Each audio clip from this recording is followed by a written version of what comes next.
thank Biju and Patrick, who made the mistake of thinking that it would be worthwhile to listen to me for 15 minutes, and I apologize to everyone else for subjecting you to that. But it was my great pleasure to read Jerry's paper, which is fantastic.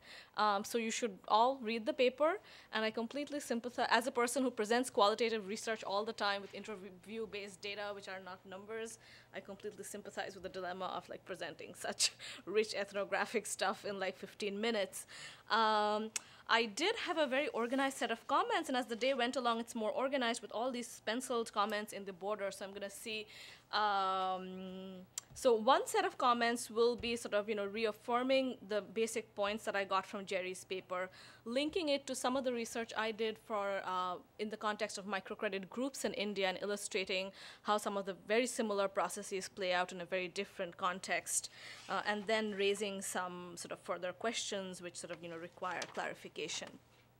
So first, in my reading of Jerry's paper, I think the overarching theme is how do we make an epistemic move from wrestling with the normative ideal of deliberative democracy to focusing on the pragmatics of development, thinking about stuff like this. How do we make that shift? And further along than that, I think there are two key elements in his work. The first is he confronts the formal normative ideal of deliberative democracy with the empirical reality of what actually prevails, and he has two terms for it. One is subaltern challenge, and the second one, which I really liked, his idea of figurative deliberation, where he talks about the use of idioms and other kinds of performance and a vast range of repertoire of tools which are actually sort of prevalent on the ground in terms of what people bring in as they discuss ideas and this public exchange of reason. And this stream of his work is sort of a direct attempt to extend the notion of deliberative democracy to reflect better the multiple discursive realities that prevail on the ground. And this part of his work is very similar to the project that Biju and I are engaged in terms of our Gram Sabha work in India. The second key element of his work is through his discussion of what he terms values deliberations. And with that, he opens up the questions of what kinds of public discursive engagement can facilitate collective action and normative challenge and change.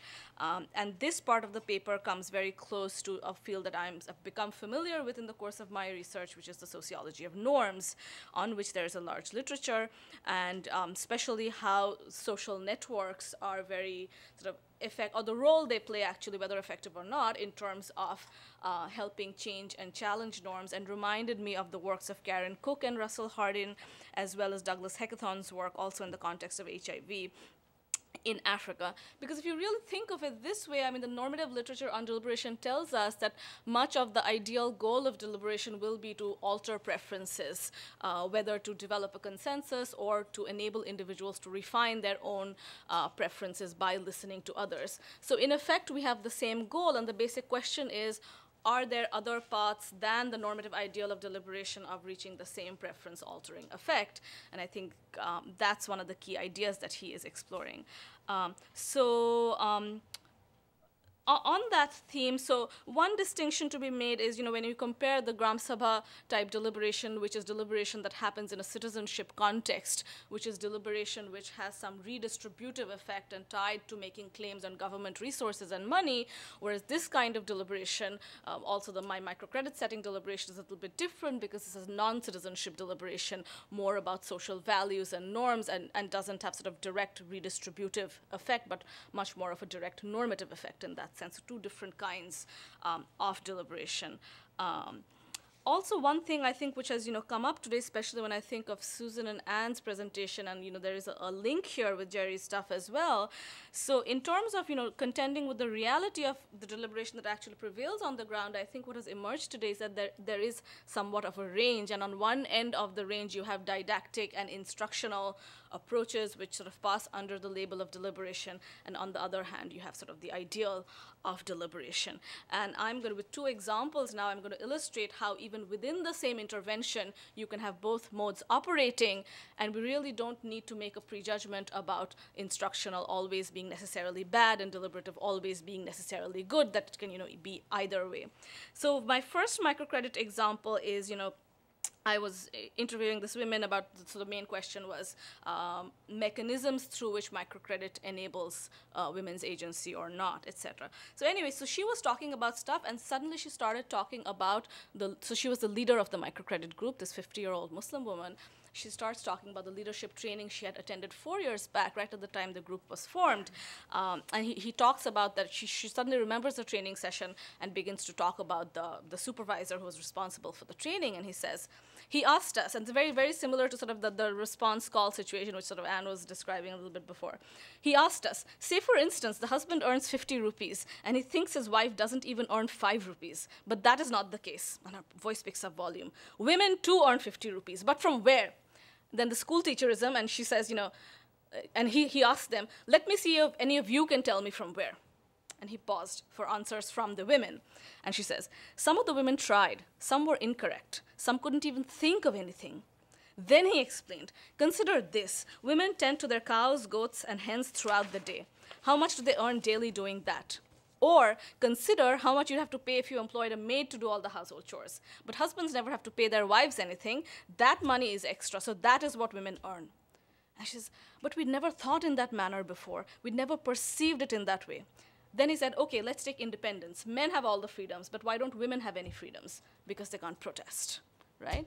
So this is like out of a gender and development class, thinking about general and global substitution methods of, how do you measure the value of women's work? And this is exactly the kind of exercise that the supervisor engages with them. And, she puts in so much emotion into narrating this, which happened like 4 years back. So instructional and didactic methods, again, being cautious of what they are, can sometimes have sort of positive perceptual influences. The ripple effect of that sometimes can be it sparks off spontaneous, so this is a kind of facilitated discussion, deliberation, whatever you want to call it, but sort of definitely facilitated. But then it often has the spontaneous ripple effect of unfacilitated discussions like this among the women themselves. And here is an example of an unfacilitated sort of altering of preferences. So another Muslim woman from a totally different group says, so I asked her the usual question of, do you go to the market and who purchases the different kinds of household stuff? And she says, in villages, women usually don't go to the market except for specific needs, like say taking your sick child to a doctor or perhaps to buy a sari, the garment. But earlier, I never used to go to the market, not even to buy saris. But now I go, because now if my husband buys a sari for me, I don't like the design. So I go myself and choose according to my own liking and buy it.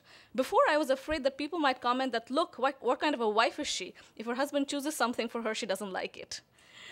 But now if I need 5 things, he buys 2, and I go to the market and choose 3 by myself and buy it. I changed after I joined the group, after seeing the ways of the others in the group and after listening to the things they say. Why should we remain in the darkness anymore? There are 18 women in the group and I can hear 18 different things from them. I feel good. When I wasn't in the group, I wasn't able to meet others, but now we can all get together and listen to different things. From that, we get different ideas and we feel different from before. This is exactly the kind of sort of interchange through listening to others and what people have to say, which has a very deep effect in terms of deviations from conventions or the kind of sort of group abandonment of conventions. So these are all processes that lead up to that kind of a thing. So these are, again, were my attempts to sort of illustrate with examples from a different context to flesh out Jerry's sort of valuable idea of values deliberation. 2 further comments from this, which I think require further thinking and clarification, were, okay, so here was my question, and in my mind it's sort of a difficult critical question is, can we expect community-based values deliberations to be invariably successful in dramatically altering all social conventions? Or are values deliberations more successful and effective in solving particular types of social convention problems more than others? For instance, this is the crude typology I came up with. Some conventions are more moored in culturally based notions of, beauty. For instance, foot binding or female sexuality. Talk about the veil or female genital cutting. These conventions certainly have an indirect economic implications, which Jerry just talked about in terms of who becomes then marriageable versus unmarriageable, which has indirect economic consequences in terms of if you become unmarriageable, then you're basically an economic liability to the family.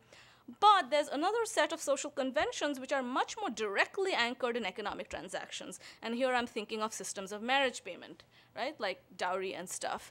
And I just wonder whether values deliberations like this, without the support of legislation and other kinds of supportive mechanisms, would they organically be equally effective in making the kind of dramatic change that you point out here. And I think that's something we need to think a little bit more critically about. And the second point was you suggest the need of empirical accounts of legitimate persuasion and attitude change. All right, and I have no problem against this, but being a professor in Wesleyan and embedded in the kind of like very sort of leftist, liberal kind of hippie intellectual environment, let me just sort of put on the devil's advocate hat and sort of play my student's role vis-a-vis me, which would be legitimate according to like whose criteria and who does the legitimation and all kinds of problems. And that made me think of, so you basically have a chain where you have deliberation on one end, you have norms in the middle, and the change of convention at the end. First thing is, are we going to engage in evaluating norms in terms of some norms well-being enhancing versus other norms which are well-being diminishing? Right? Because that is going to fundamentally sort of make a difference in terms of how we shape or think of deliberation, in terms of, are deliberations just geared towards explicating community preferences, or should deliberations be geared towards having a preference-altering effect? And brings us back to the question of, does it make a difference with respect to who is facilitating that kind of deliberation in terms of internal civil society actors versus NGO actors, state actors, or foreign external actors like the big institutions? So do I? One valuable point I'd just like to make this as my concluding comment. I think Jerry just very briefly mentioned the issue of literacy. I forget the how, but in his presentation, and that definitely sort of sparked off this, because that's what I was thinking all the while sitting here today. Nobody still now has talked about the background conditions necessary for successful deliberation, and I think that's an important thing. That are there baseline conditions required for deliberation of this nature to be successful, and what about levels of literacy, education, stuff like that, and how important are they when we think about using deliberation as a mechanism of achieving certain things. So I will leave it there for the next commentator.